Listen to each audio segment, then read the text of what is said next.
کسی بھی انسان کو غلط کام کرنے کا افسوس نہیں ہوتا بلکہ پکڑے جانے کا ہوتا ہے۔ اگر آپ پازیٹیو سوچتے ہیں تو ایسا کرنا آپ کے دماغ کے صحیح فیصلہ لینے کی طاقت کو بڑھا دیتا ہے۔ ایسا شخص جو ہمیشہ غصے میں رہتا ہے اور دکھی رہتا ہے، اس کی وجہ اس نے ساری زندگی تکلیف میں گزاری۔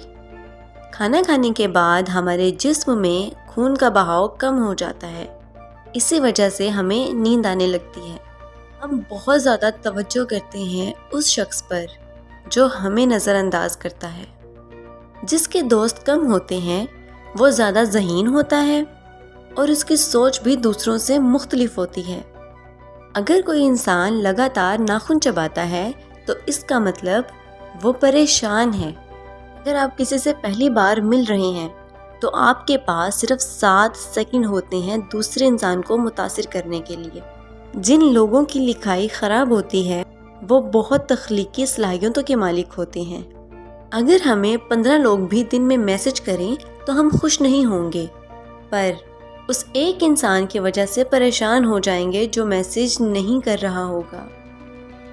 مزید اس طرح کی ویڈیو دیکھنے کے لیے ہمارا چینل سبسکرائب کریں۔ برائے مہربانی اس ویڈیو کو بھی لائک اور شیئر کریں۔ شکریہ۔